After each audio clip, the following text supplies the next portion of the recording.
Hey besties, it's Cam from the internet, and I thought we could do a little life update because some things have changed. And if you follow me on TikTok, you already know some of this, but we're gonna get in depth into the woods on this. So the TLDR is that I'm moving again because healthcare is a funny thing. As a lot of you might remember, I moved from Virginia to California last year around this time. And I did that because I wanted to be closer to my doctors. I've been chronically ill my entire life and never really been able to make meaningful progress on symptom management, I guess. Like, I'm never going to get permanently well, and I know that. Most of what is wrong with me health-wise is genetic, and so there's no undoing that, but a better quality of life is theoretically possible. And so I had just gotten a job that paid to live in California money. I had a grant from the Limelight Foundation, and it just made the most sense for me to stop flying across the country for healthcare and instead make the move permanent. At the time that I did that, I was at a place health-wise where my doctors were all like, "You're actually doing really well. Like, let's talk about what getting well looks like to you." And that was encouraging to me. And I did feel like I was on an upward trajectory. And then I moved and everything got worse for reasons that we are still not able to untangle. I had 4 health crises in 12 months, 3 of those sent to me to the emergency room for the night or day. I was never admitted to the hospital, but I was like there for a while. And all of that cost a lot of money, a lot more than anticipated. Then the cost of living started to rise here after the election, and my rent got raised, and I started having to work 3 jobs, which is not ideal because I was sleeping 4 hours a night. And the final straw for me was about a month and a half ago. One of my doctors was like, your quality of life is just getting worse and you're not sleeping. And if you keep this up, you're not going to be able to hold down 1 job, let alone 3, by the time you're 35 or 40. And I'm 27. So that's not that far away. And that's concerning to me because I have no backup. My family is not able to support me, has not supported me since I was 16. Like, they've supported me somewhat because I lived at home, but like I've been on my own for my own healthcare and living expenses since I was 16. So my family's not an option. I am not partnered or married or engaged. And that in particular has been an interesting thing because my mom, whenever I talk to her about this, I've relied on her advice in the past because she has lived experience being like me, being in the workforce and chronically ill. Her advice has kind of run dry for me in terms of applicability because she is married and my dad is the sole wage earner in the family. And so she's never had to worry about money or earning it. I do. And I probably always will because I cannot imagine a scenario in which, even if I do get married, I'm just not comfortable relying on one income. I don't think it's actually really possible in this economy. But also, it's not my partner's problem that I'm chronically ill. And so if I'm going to be, caring for my health, I'm going to be the one paying for it. That just feels fair. The final straw came a few months ago, like 2 months ago, I think. Yeah, this is June. Yeah, it was around my birthday, so back in April. My doctors had the conversation with me that I knew was coming, but always sucks when it's happening. That is a conversation of, we don't know what to do with you. Everything that we've tried has failed. You were getting better and now you're not. We don't know what's up with that. And I knew that was coming, but it still hurt. It still sucked because that has been my entire life. I'm not exaggerating.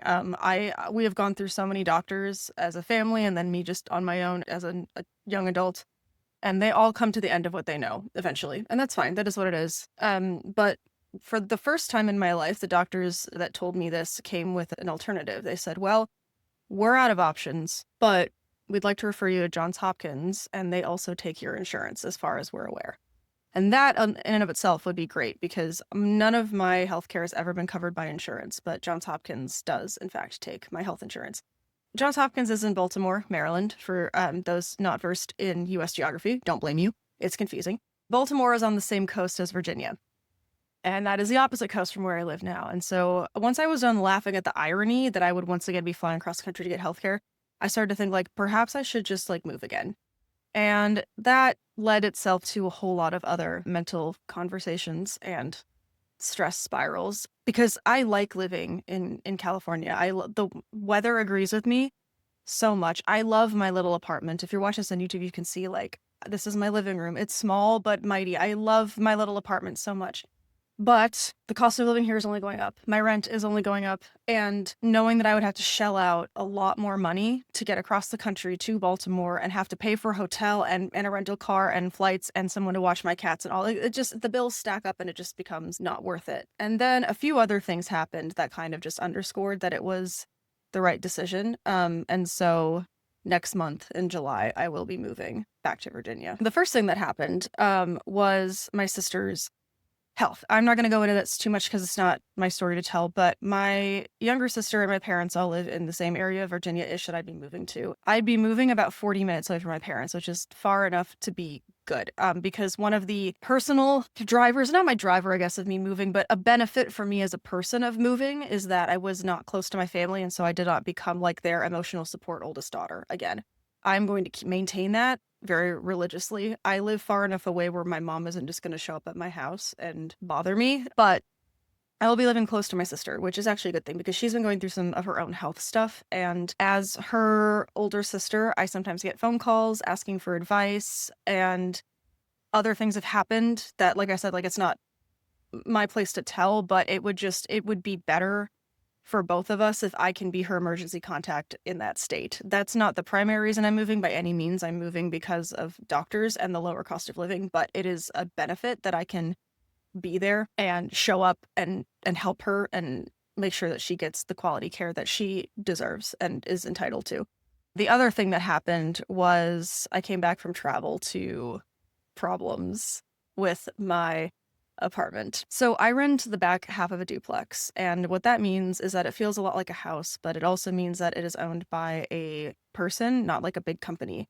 So it's not as simple as filing a maintenance request, and a lot of times there's a lot of unnecessary back and forth about whose responsibility is what. Case in point, I was traveling, which is why there hasn't been a podcast episode upload in a few weeks. I was out of town for my manager's wedding and to see family. And the wedding was wonderful and beautiful and amazing, but I was only able to attend one day because I woke up the day after the first night and was sick. But I don't get normal sick. No, because chronic illness is never that easy. I didn't get normal sick. Oh no, besties. I got my sick. And Cam's sick is called a mast cell activation syndrome flare, or MCAS for short. So mast cell activation syndrome is basically when your body's mast cells start to just fight themselves and your body for no reason. Literally nothing happened. Not even my Aura ring was saying like, oh, you're experiencing mild symptoms of, your immune system is run down. You might be getting sick. None of that. Just snap of a finger at random. My body just started beating the hell out of itself. And that led me to getting pretty sick and having to stay with my family in Virginia for an extra week, which, sure, okay, not the end of the world. However, a side effect of that was I was gone longer. And what I didn't know is that at some point, my apartment lost power. And the refrigerator, when I regained power, did not come on.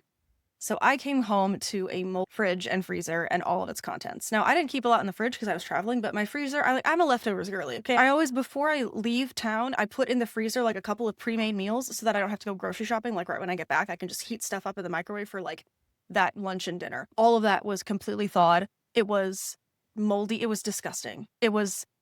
I will not go into how disgusting it was, but trust me, it was disgusting. This is California in the summer. It was warm. It was gross. Now, the problem also with being me is if I had to list my top 3 diagnoses, it would be Lyme disease, MCAS, mold intolerance. The worst thing that you could ever put anywhere near me is mold. So walking into an apartment with a moldy fridge and freezer was the worst case scenario for me. Always. So I contacted my landlord and was basically like, hey, this is what happened with the fridge. I'm gonna clean it. Basically, it was, we're not gonna do anything because it's your fault. You should have, either been home or had someone check on the apartment, blah, blah, blah. So I was on my own, basically. And when I say I cleaned the fridge and freezer, I mean I deep cleaned that sucker multiple times. But no matter what I did, my body was still reacting to mold. I finally, a couple days ago, as of this recording, remediated what I think is the last of it, but even though the fridge is entirely 110% safe for normally, a friend of mine who is normal and healthy came over and couldn't even smell it. Was like, yeah, I would put my food in here in a heartbeat. This is super clean, but my body is so sensitive to mold that it haunts me knowing that if there's any mold anywhere, I am not going to do well. And so that was kind of like, okay, yeah, I need to move. Like, let's let a healthy person live here because clearly they're fine, but I got to get out of here. Is this an ideal situation? No. Quite frankly, the only way I'm going to be able to afford to move is by extremely downsizing my possessions and also probably borrowing money from my sister. I think my sister knows I'm good for it and it'll be fine. But my plan right now, it's the middle of June. It's Friday the 13th, actually, while I'm recording this. And my plan as of now is getting out of here in the middle of July. By the end of this week, or next week, I guess, I will have an apartment somewhere. And then I will be preparing to move. The one hard thing is like saying goodbye to my friend. I will be real. I did not really make a robust community in this area because of aforementioned health crises. Very few things actually happened. Like, most notably, one of my health crises happened as I was training for a 5K back in like November, and I didn't end up actually getting to run that 5K because I got sick at the last minute. I have not really done anything that I wanted to do socially here, and that's fine. It is what it is. But like, I couldn't do dance because I couldn't afford it after the ER bills. I, wanted to, if I did, do something, leaving the house wise, I wanted to prioritize volunteerism in my community and then going to church when I could. So like, I had my priorities and I stuck to them, but it does mean I don't have to make a lot of rounds of goodbyes. It's just mostly saying goodbye to like my friend and their family, which will suck. I am trying to make the most of it by thinking of ways I can make it fun. I'm not necessarily stoked about moving back, but I am excited about having extra money in my pocket every month because I'm in a lot of medical debt and need to get out from under it because minimum payments are destroying me. So I'm going to try and make it fun. I've already told my sister who is coming out to help me move that I'm going to be recording for TikTok. In the past, I've like said, hey, like, is it okay if I record? I'm not ever going to record her, of course, but like, is it okay if I record things? And this time I'm just telling her I'm recording it because I enjoy making content out of the things of my life that I don't like because it adds some whimsy to it. And packing to move is not my idea of a good time. You see these bookshelves. If you're watching on YouTube, I have bookshelves behind me. All of those are full of books, and carting them around is exhaustingly heavy. So for me, it's fun to record and document and share with the internet what I'm doing. And so I'm going to stick to that and continue to do that. And if my sister doesn't like it, well, she doesn't have to help me move. I got myself out of here. I can get myself back to Virginia. We're also going to be driving across the country. When I moved out here, I shipped my car because I had the money to do so. I don't have the money to do that. So I'm going to load up my possessions, whatever will fit in the car, and my sister and I are going to drive across the country, and we're going to try to make it fun, and I'm going to record that too, because I think it will be fun, low key. We're going to stop at some cities we've been to before and some cities we haven't, and just try to like see something while we're driving and make it a little bit more fun, although driving 9 hours a day is going to be kind of hard on our bodies, but like we will make it work somehow. It's been really weird to not talk about it because I feel like on the internet, for better or for worse, I kind of just talk about things as they're happening, but I haven't wanted to discuss it publicly until I could tell all my friends privately because a lot of my friends follow like my TikTok or this podcast, and I didn't want to like put it to the internet before I told my friends one-on-one. That just like not everyone is that way, and I'm not, no shade if you're not. That's just my preferred way of doing it, is like let them know and then blast it to the world. But I've kind of known since May that this was a decision I was going to make, especially because I had a meeting with Johns Hopkins at that point and they were like, yeah, we have ideas and paths forward and blah, blah, blah that we want to try with you. And so it was like, okay, yeah, I'm moving. So because I'm sure some people will wonder, my cats are already in Virginia. They're staying with my parents until I can get out there. Right now I'm looking at getting into an apartment like the middle to end of August. So there will be a month where I technically am living at my sister's house and the cats will be with my parents because pets are not allowed in her apartment. But the cats are fine. They have everything they could ever need and more at my parents' house. My parents adore them. My dad and Warden, my older male cat, have a very special bond, and Dulcie, my little girl cat, and my mom, also a very special bond. And my mom constantly sends me pictures of Dulcie, who is just a hardcore observer of girls who don't go to the bathroom alone. And so anytime grandma is in the bathroom, Dulcie must also be in the bathroom, sitting right in front of the door so that no one can come in, being a good little girl's girl. And it's very funny. And Warden just thinks that he is my mom's personal protective agent when he's not sleeping upstairs with my dad or watching my dad scroll through Excel spreadsheets. He has not yet figured out that my dad sets his Excel spreadsheet on infinite scroll so that Warden can just watch the cells of the formulas go by. It's really funny. But they're fine. They are probably doing better than I am at this point. I guess we can talk apartment stuff because that's the other part of this. I am familiar with the area that I want to live in because it was the area that I always wish I could have lived in when I first moved to Virginia. I moved to Virginia when I was 23. Yeah, 5 years ago. Oh my God. Okay, anyway. So 5 years ago, I moved to Virginia for the first time, and I was very limited in the apartments I could rent at the time because I was self-employed, and not a lot of properties would accept applications of self-employed people unless they had a guarantor or someone else they were moving in with. So I was limited in my options, and I ended up in a really nice place in one of the cities in Southern Virginia. But there was an area that I always drove to because it's where my grocery store and my chiropractor were. And I loved that area. And now I can live in that area because I'm still self-employed, but I have a W-2 job. And that's like the job that I make the most money at. So that's what I put forth on my applications. I have two options, which I'm quite spoiled for choice. Also because I have someone local, my sister, who's willing to like look at apartments and properties for me. I have two options right now. I had some non-negotiables for any apartment I moved into. Obviously, number one, it must allow pets. I have two cats. They're not going anywhere. Those are my children. They are staying with mama. It also used to have a balcony. This is also non-negotiable. My cats are very used to having access to a screened-in outside. I built them a catio for outside my house. My parents built them a catio for outside their house. Like, they're used to having access to the outside, so I wanted a balcony so that I could build a catio for them to access. To be crystal clear, before the pet police come for me, neither of them have ever and will ever be free roaming. Never.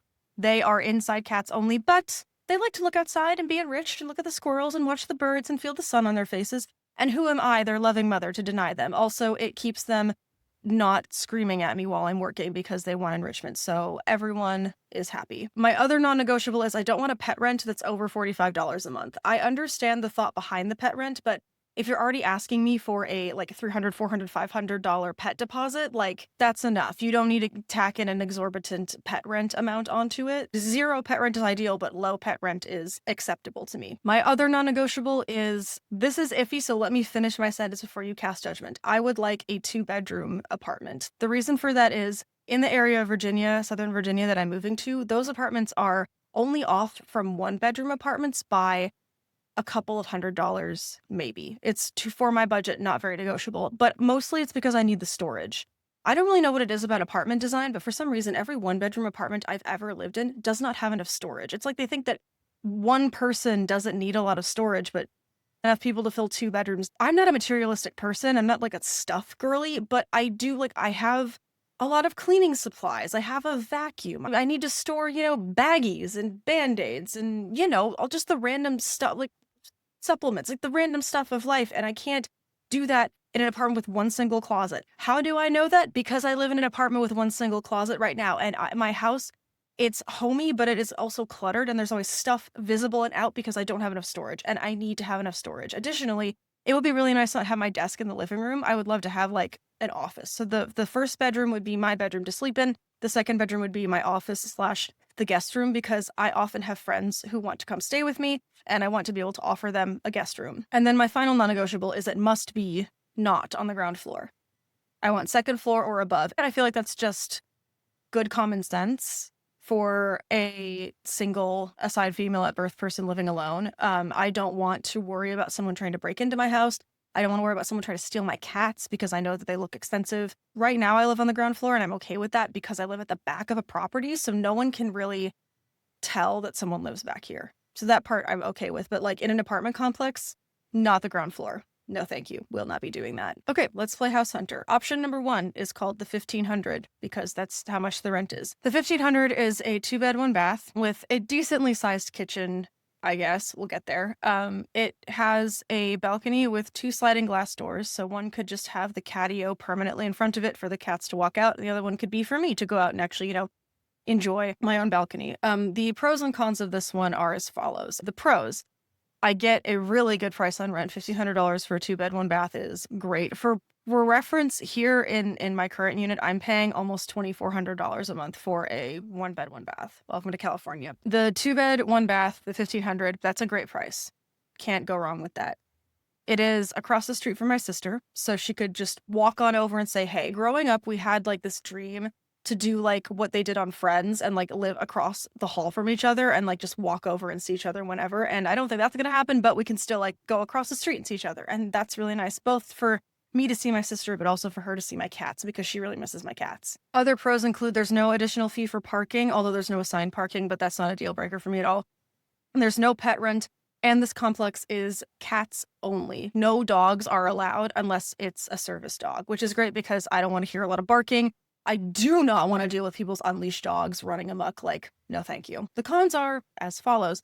It is a little bit of an older building, which isn't an issue except for the fact that they are really, really strict about really weird things that you like can and can't do. The kitchen doesn't come with a microwave and you're not allowed to have one mounted up. So I'd have to like put it on the counter or something, which I don't really want to do. The leasing office is not very responsive, which I assume to mean that if there is a maintenance issue, they will also not be very responsive. If I lived on the third or second floors, it's a walk up. And walking up 2 flights of stairs to like put my groceries away doesn't sound like the most fun in the universe. But again, like it's fine, I guess. Another weird con to me is that the balconies do not have wire rails with like, slats through them. It's concrete, which would mean that my cats would only be able to see the world from like the very tippy top of whatever catio I build for them.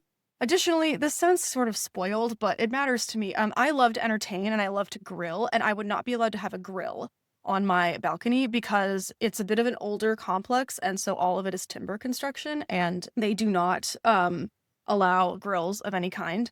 The other con is the amenities are not that great. The fitness room I would not be able to use because it smells like mold in there, and the pool is hardly ever cleaned. And like in Southern Virginia, like I'm talking Virginia Beach, Virginia area, it is hot as hell in the summer, and I would want to go swimming. It's material, but there's, you get what you pay for, and I wouldn't be mad about those amenities, or lack thereof, I guess, for the price. Like, that's not the end of the world for me, All right, option number 2, we'll call it the 1800 because that would be the rent. The 1800 is also a 2-bed, 1-bath apartment. It only has one sliding door to go out onto the balcony. It has a larger kitchen than the 1500, which does appeal to me because that means that there's more storage. The pros of this one, in addition to a larger kitchen, it also comes with a little den. That's what they call it, off of the living room. It's meant to be an office for those of us who work from home, but I would use that for storage instead because option number 1, the 1500, has a storage room off the balcony that I get to use for free. I would want that storage space for things like my bicycle, which my parents still have. They have my bike. I would want my bike to be able to bike across the street to the grocery store.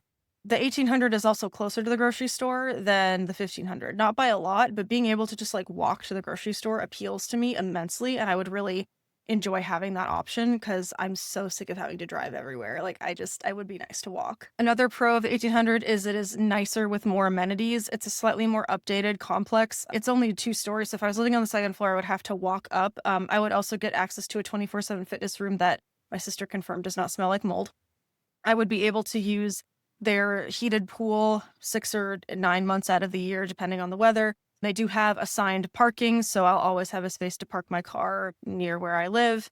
And they have some other amenities that I can see myself using and would enjoy. I would also be allowed to have a grill on my patio, but there's also like a grill that I can use, so I wouldn't have to buy a grill if I don't want to, which does appeal to me. The kitchen is also bigger at the 1800 than the 1500, which might not be a big deal to a lot of people, but it is a big deal to me because I like to cook. I like to entertain. I know that I'll be the one hosting my family for a lot of things, which I'm fine with because the cats, they love the cats. They want to see the cats.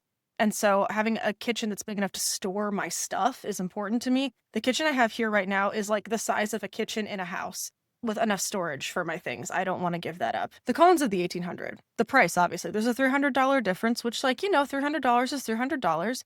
It is a little bit farther away from my sister. She could walk to me, but it would take her like 20 minutes. And so, we kind of lose that feeling of, friends just being able to show up at your door, that sort of thing, which could be good or bad, depending. Unlike the 1500, this complex does not have a 0 pet rent thing. I have to pay a $500 deposit plus $45 a month in pet rent. And the other con of this that I will say, this is going to sound so weird, but just go with me here. The other con of the 1800 is I have to pay for this. Like I don't get to opt out of it, but they have this like valet trash service, which sounds nice in theory.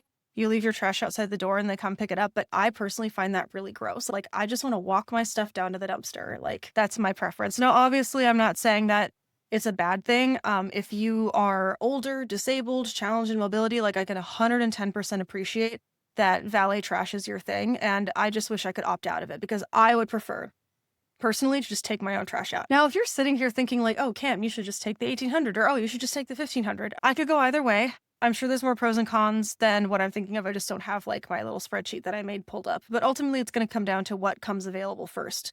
Because right now, my plan is to take whatever comes available first. I want the 2-bed, 1-bath at the 1500 more because the proximity to my sister is nice.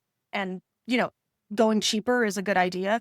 That said, if the 1800 has availability, I'm going to take it. I'm giving myself until this time next week to decide. So the day that this podcast comes out, I will have picked an apartment, actually. Whichever apartment I choose, I will bring y'all along with me as we slowly but surely get it set up. I have a lot of nice things that I will be taking with me and setting up my apartment with, but it's always fun to settle into a new house, and it'll be fun to bring everyone along on TikTok. And maybe this time I will actually make good on my promise of making long form content for YouTube, because I do enjoy watching long form videos. I just forget to make them. So yeah, that's a life update. I'm going to try to pre-record a lot of episodes so that there's not a huge amount of lag time. I don't want to accidentally take like the summer off like I did last year, but that's the life update. If you haven't already, you feel free to subscribe to me here on YouTube or follow my TikTok. It's linked in whatever form the description takes on wherever you're listening to podcasts. And yeah, we can have a summer adventure together. Thanks for hanging out with me.